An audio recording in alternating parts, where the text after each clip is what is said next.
Bom, continuando a falar sobre o ateísmo moderno, nós tínhamos comentado como tinha surgido essa corrente na filosofia, na história, e a gente tinha visto como surgiu justamente da impossibilidade de criar um mundo unido em torno de uma ideia religiosa.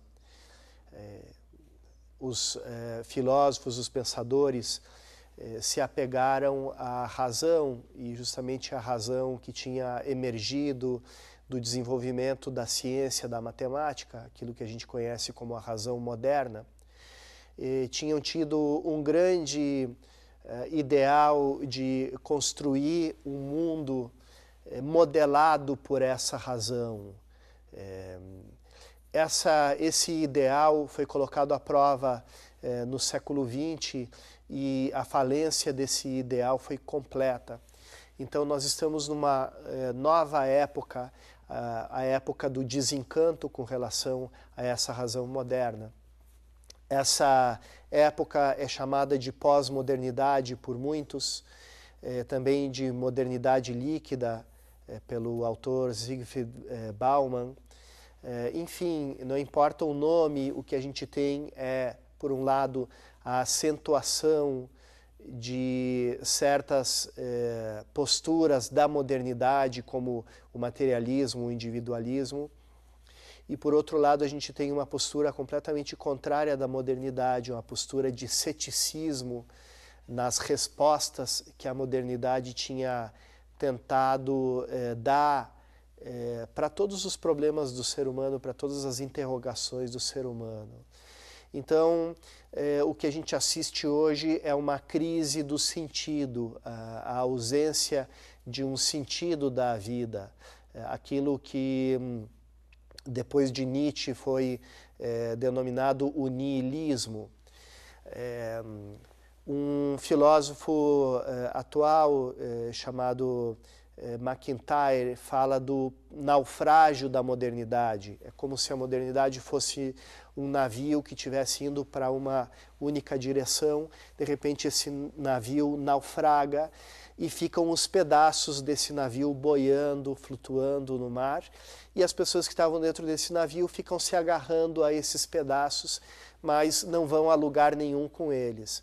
Então, da mesma forma, a gente pode pensar no naufrágio daqueles projetos de sociedade, daquelas ideologias.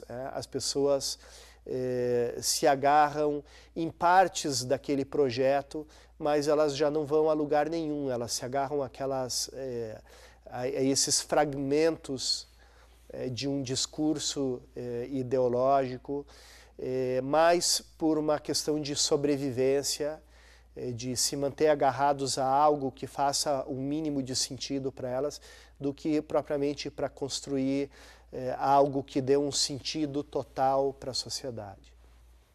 Então, o que resta para que o mundo não caia na barbárie é a organização feita pelo Estado. O Estado moderno também está numa grande crise, sempre oscilando de uma anarquia para um totalitarismo, e justamente essa oscilação ela manifesta dois tipos de violência, ou a violência anárquica, a violência do quebra-quebra, a violência nihilista que sai destruindo tudo, levando o mundo para uma barbárie, ou então a violência organizada, a violência do Estado, que produz uma sociedade sem liberdade, uma sociedade presa de um esquema de poder. Aquele filme do Stanley Kubrick, A Laranja Mecânica, é uma boa ilustração dessa ideia. O mesmo grupo de jovens nihilistas, arruaceiros, acaba se tornando o grupo daqueles que se tornam policiais.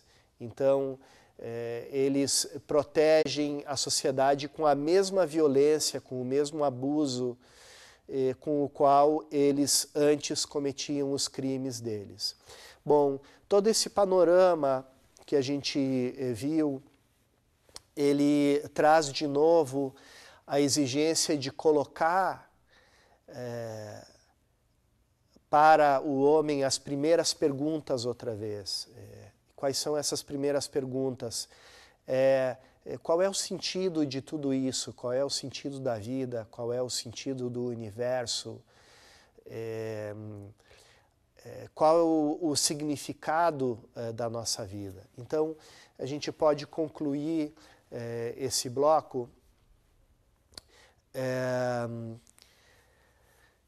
com a seguinte colocação: o princípio que rege o mundo, ele vem de uma fonte racional ou irracional. Ou seja, o mundo ele brota de um caos, ele brota de um acaso, ou ele brota de uma razão suprema, de um logos, como dizem os cristãos. E as conclusões de quem opta por uma ou por outra dessas duas respostas são muito diferentes. Se é o acaso que rege e que é o princípio do universo, né? Se o universo surge por acaso, então isso significa que a própria razão humana ela não passa de um produto periférico desprovisto de significado. Mas se isso é verdade, então uma razão que coloca como a sua origem, como seu fundamento, o caos, o irracional, ela acaba contradizendo a si mesma. Nós nem sequer podemos falar de caos ou de acaso, a não ser do ponto de vista da razão.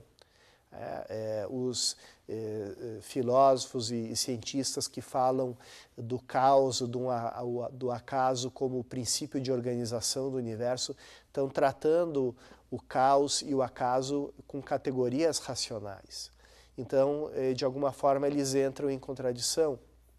E, por outro lado, a gente tem a perspectiva cristã, a perspectiva de que no início, como diz no início do Evangelho segundo São João, no princípio era o Logos, no princípio era a palavra, era o verbo, ou era a razão.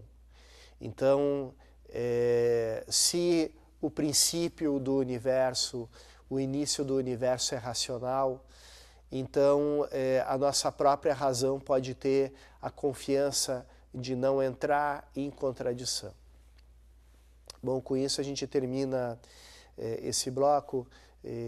Nos próximos vídeos nós vamos falar sobre as possíveis demonstrações racionais da existência de Deus.